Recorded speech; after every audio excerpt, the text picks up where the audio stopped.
Assalamualaikum warahmatullahi wabarakatuh. Bismillah, alhamdulillah, wassalatu wassalamu ala rasulillah wa ala alihi wa sahbihi wa mawalah mabadah.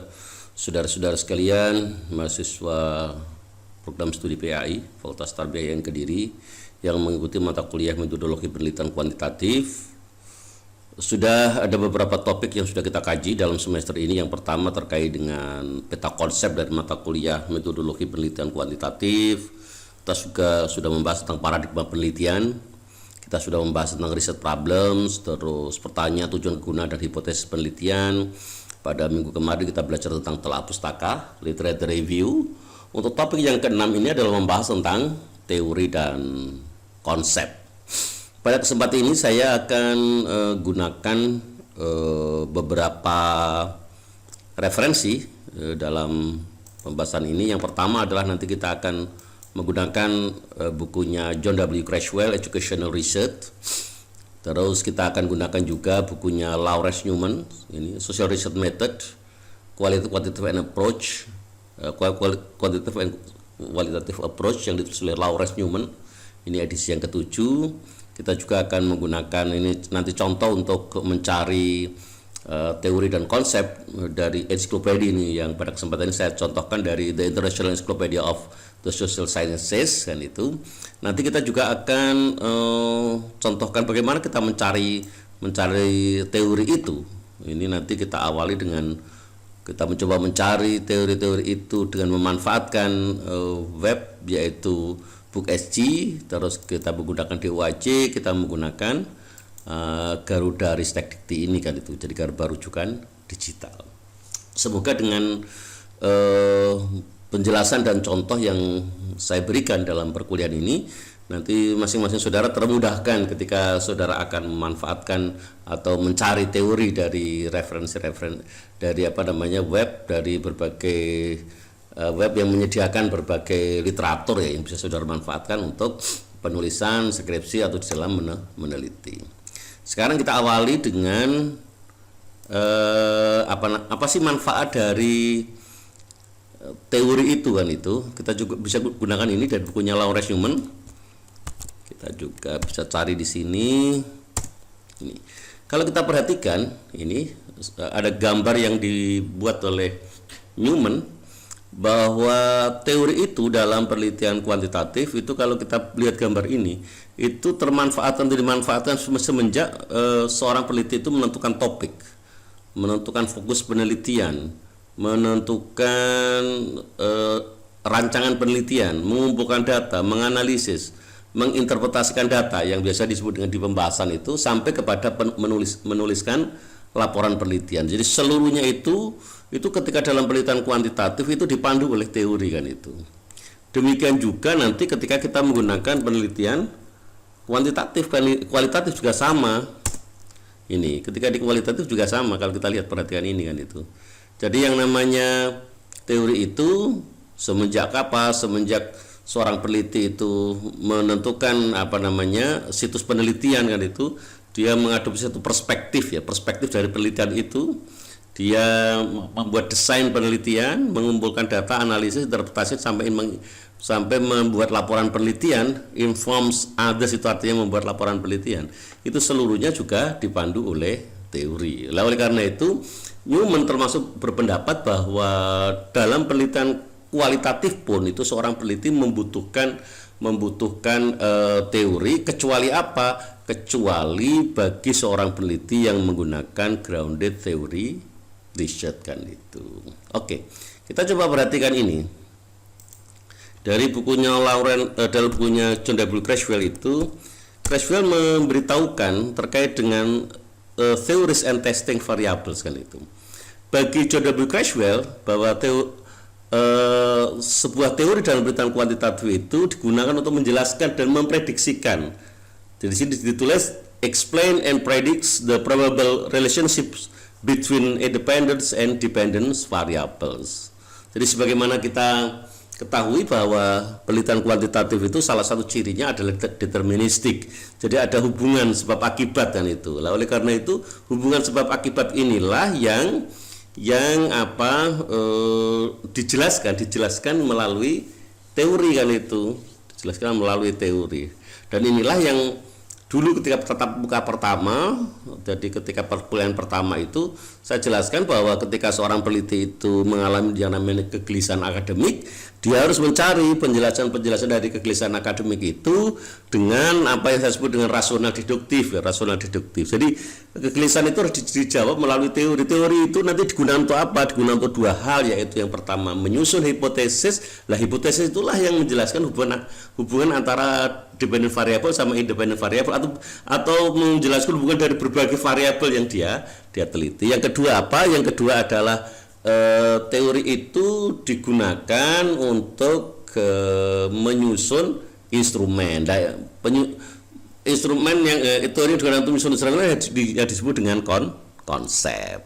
Nah, nanti penjelasannya bagaimana menyusun instrumen itu nanti akan dijelaskan pada perkuliahan berikutnya. Jadi itu dari manfaat dari teori dalam penelitian kuantitatif. Oleh karenanya, sebagaimana yang sudah saya jelaskan pada dua pertemuan yang lalu, bahwa dalam penelitian kuantitatif itu tujuannya adalah apa?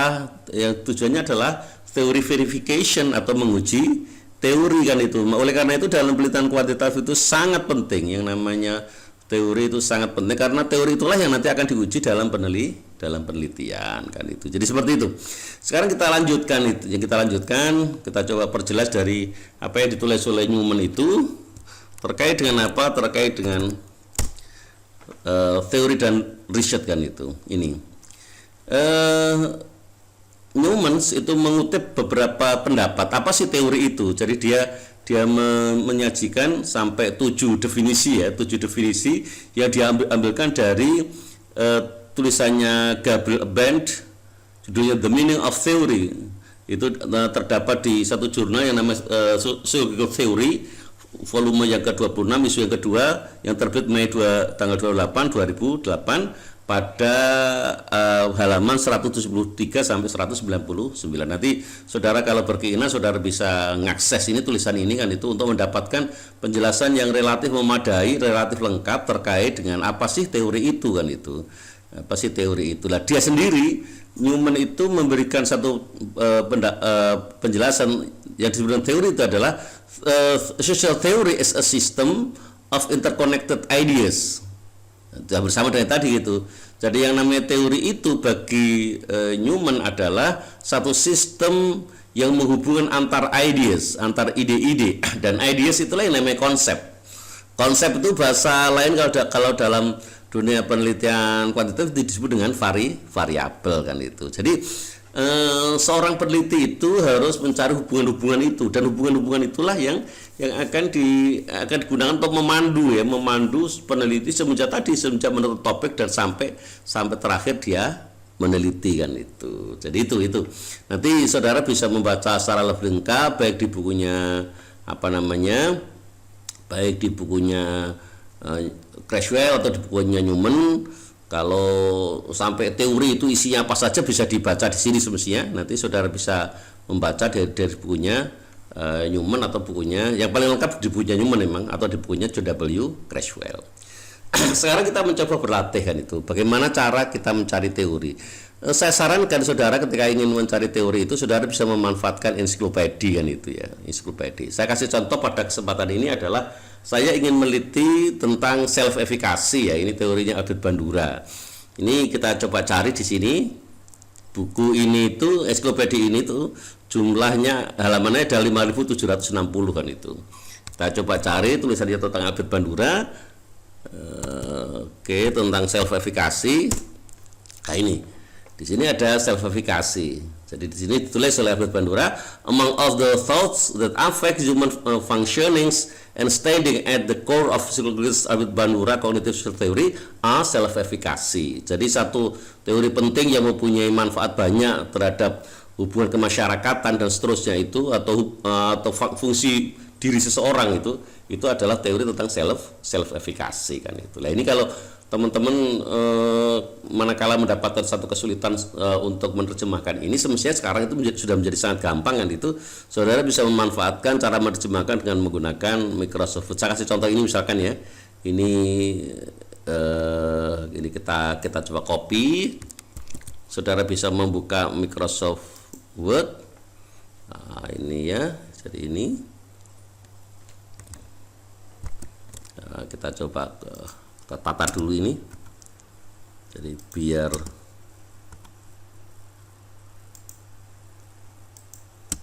iya. Nah, selanjutnya kita blok seperti ini, terus di review kita klik translate selection. Nah, secara otomatis sudah keluar terjemahnya ini. Ini bahasa Inggrisnya, di sini bahasa Indonesianya. Di antara semua pemikiran yang mempengaruhi fungsi manusia dan berdiri di inti teori kognitifnya Habib Bandura adalah keyakinan, di sini itu khasiat diri. Jadi selfifikasi itu semestinya adalah keyakinan diri bahwa dia mempunyai satu kemampuan kan itu. Jadi ini. Jadi oleh karena itu hasil terjemahnya relatif baik lah. Jadi di sana sini ada kesalahan-kesalahan atau ketepatan itu semestinya masih bisa difahami kan itu. Jadi itu.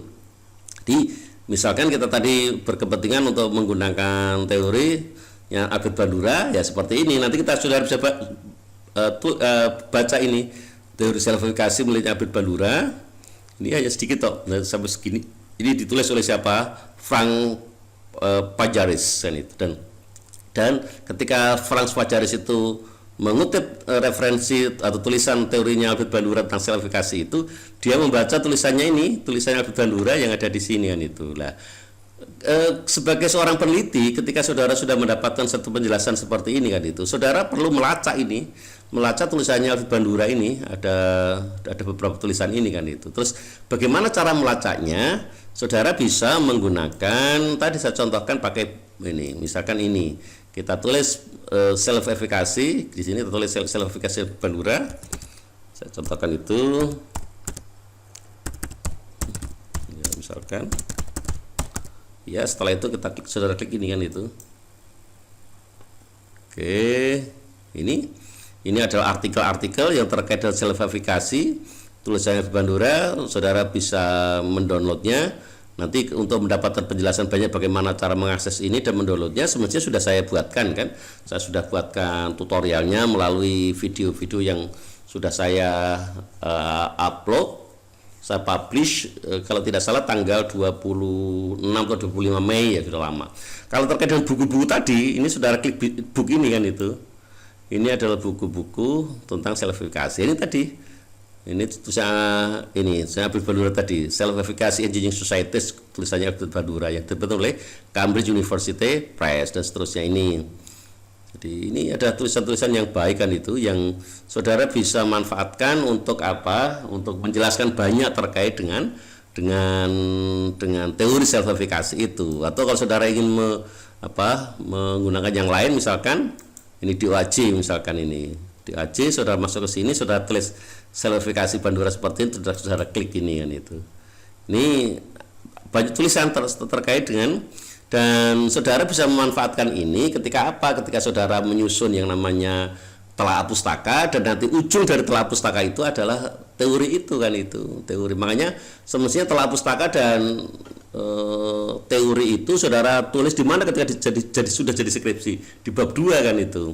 Demikian juga saudara juga bisa memanfaatkan untuk mencari referensi-referensi itu dengan menggunakan Garuda. Di sini saya contohkan, saudara masuk ke Garuda self-efficacy, saudara klik search kan itu akan muncul sekian banyak tulisan.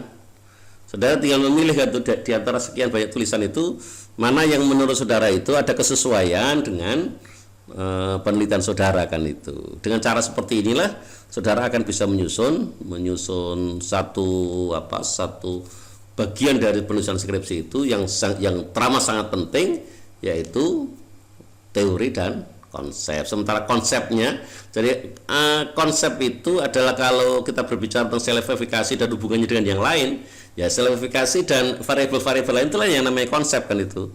Konsep. Nah, bagaimana nanti konsep itu akhirnya menjadi satu instrumen, insya Allah kita akan jelaskan pada pertemuan yang akan datang. Barangkali itu penjelasan singkat terkait dengan teori dan konsep. Semoga ada guna dan manfaatnya. Ihdinas siratal mustaqim. Wassalamualaikum warahmatullahi wabarakatuh.